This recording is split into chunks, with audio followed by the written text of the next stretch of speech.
There's nothing wrong with your screens, and there's nothing wrong with this photograph.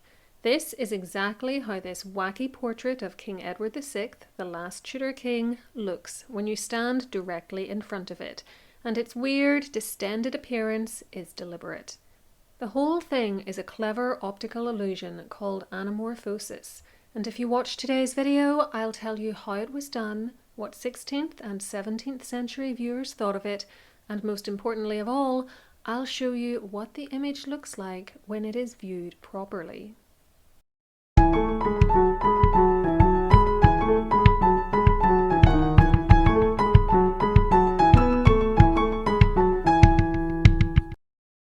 This oil-on-panel portrait, which is now held by the National Portrait Gallery in London, or NPG for short, is quite big at 42.5 centimetres by 160 centimetres. When viewed directly from the front, the image of Edward Tudor, Prince of Wales, as he was then, has a distorted appearance, though the fantastical background behind him, which was added much later, does not. Even just moving to the left or right of the picture or looking up at it doesn't help. There's a trick to viewing it properly, which I'll reveal later on. Another way in which the portrait is unusual is that it has its original frame, which is inscribed with the words Gilhelmus Pingabat, meaning Gilham painted it. Gilham, or Gilham, I'm not sure how to pronounce it, means William, and as the Dutch painter William Scrots was by far the most prominent court painter working for the Tudor family in the mid-1540s, this inscription is what has allowed us to associate the painting with him. Although it's difficult to read when viewed like this, the inscription around Edward says Aetatis sue 9 and Anno DNI 1546, confirming that he was 9 years old when this painting was created in Anno Domini, the year of our Lord, 1546, which is what the second part of the inscription stands for. We can go further and say that it must have been made late in the year, as his birthday was in October.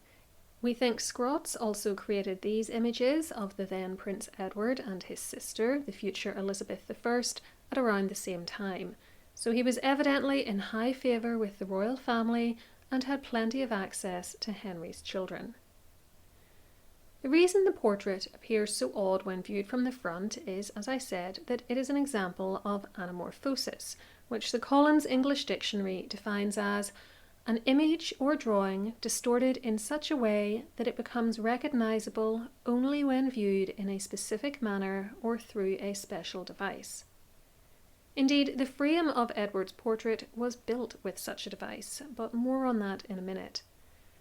We aren't sure why the prince was painted in this way, but it may have been done to amuse the boy, perhaps as a birthday present, or even to impress his father, who could of course be of great help to the artist as a patron.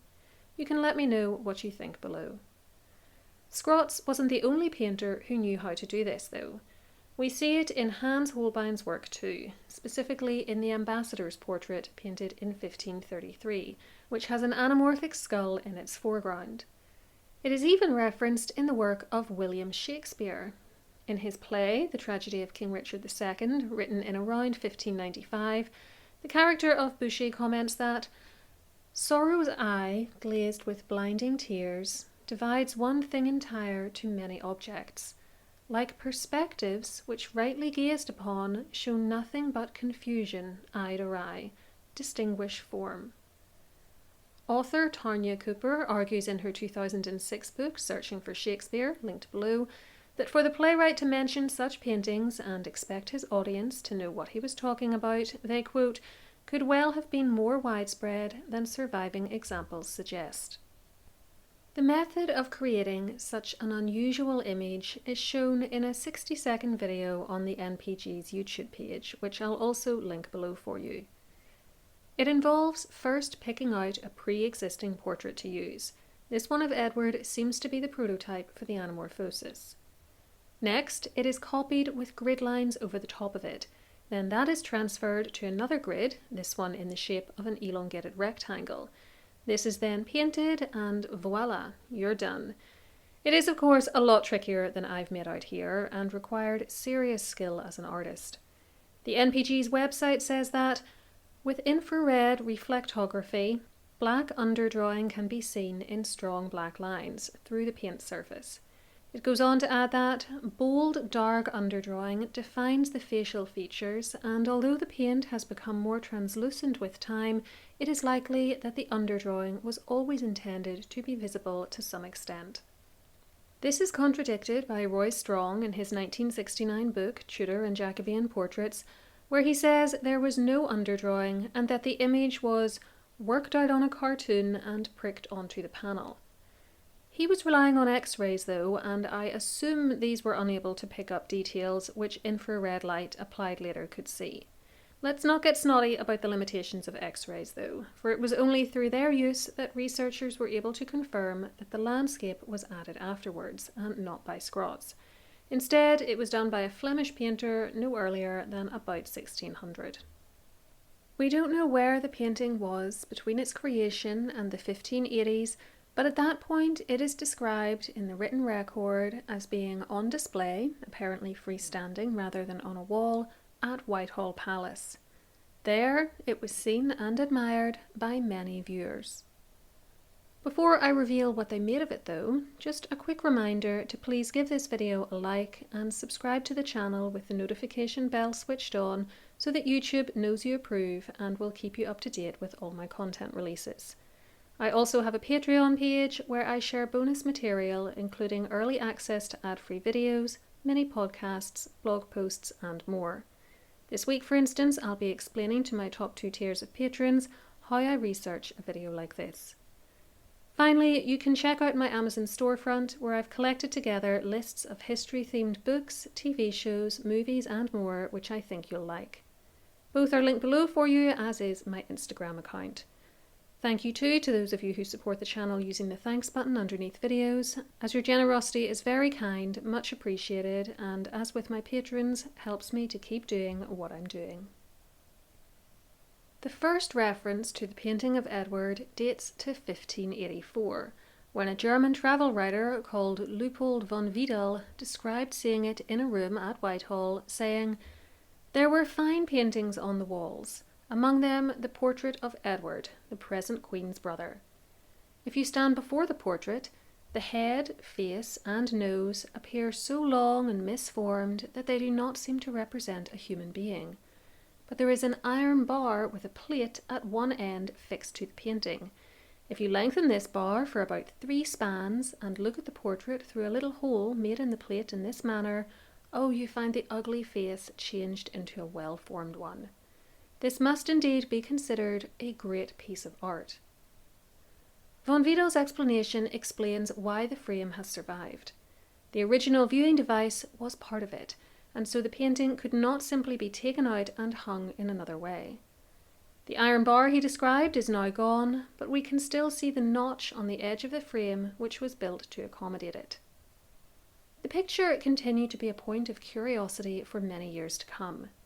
In 1598, German lawyer Paul Henser, who was also able to travel and write about what he had seen, described it as a picture of King Edward VI, representing at first sight something quite deformed, till, by looking through a small hole in the cover which is put over it, you see it in its true proportions.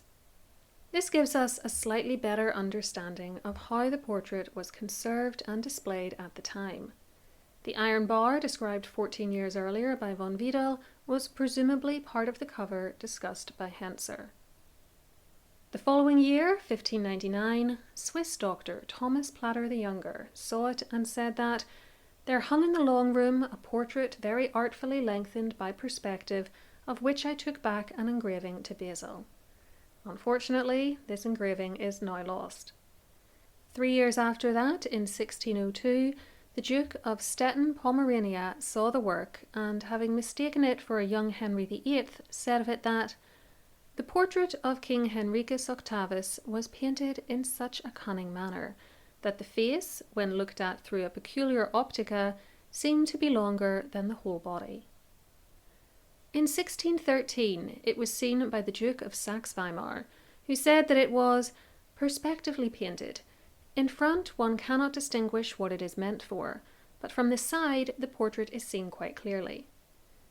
His description is the last we have of the portrait at Whitehall, and when Charles I's art collection was catalogued by Abraham van der Dort in about 1639, it was not listed, though it is marked on the reverse with the CR monogram, so King Charles definitely owned it.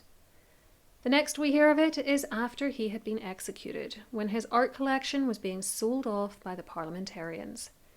It was valued in October 1649 for £2 and sold for the same amount on the 21st of May 1650 to a Mr. Emery or Embry.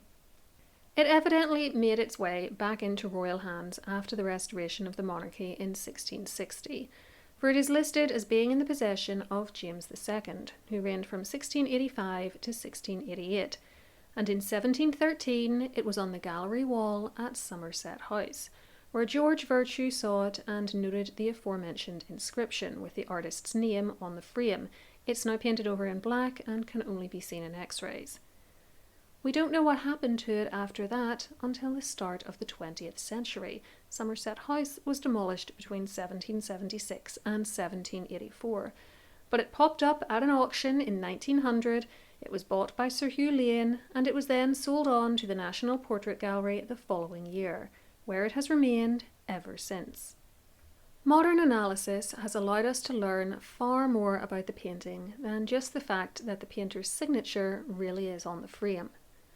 The brown colour in the oval shape around Edward's head was originally blue, for instance, with red around the lettering, while the lettering itself was initially going to be gilded. As only the first 4 letters on the left received this treatment though, Scrots evidently gave up on it very quickly. And now for the big reveal. How can we view this painting today, given that the original viewing device is lost, and what does it look like when the anamorphism is resolved? In its modern setting in the NPG, it is in a glass box in the middle of a room, and to the right-hand side of it is a circular peephole to show observers where to look to see the painting without any distortion. This mimics the original viewing device by highlighting where the exact point is that the portrait needs to be seen from in order to be properly viewed. When you look through it, this is what you see. A perfect circle with Edward VI's head and shoulders inside it on a marbled green background. He is in profile view, facing to the viewer's left, and is wearing a black hat at an angle with a large white plume on his left side. We see a white undershirt with high ruffled collar, a brown doublet and a black jacket to match his hat. He has blonde or reddish hair, really that could be inherited from either of his parents, and there are golden chains around his neck, which are a little tricky to see in this photo as I obviously couldn't get my camera any closer to the picture. They are ironically easier to make out in this slightly more frontal view. You can even see the start of a pendant on his lower chain. Coming back to the resolved view, you can now read the text I've been telling you about, which states Edward's age and the year the portrait was created, along with the letters EP, which indicate that this is Prince Edward. Honestly, I don't know how this could ever have been confused with Henry VIII. The landscape image of fields, a distant town and people in the background is not in focus here, as it was not painted using anamorphosis. I hope you've enjoyed learning all about what I consider to be the craziest portrait of Edward VI out there.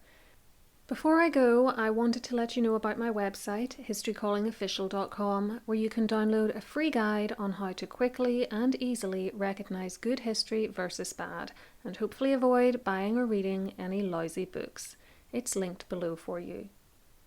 Let me know in the comments what your favourite Tudor era portrait is, and if you loved this video, I think you'll also really like my analysis of the famous image of the family of Henry VIII, which also features Edward.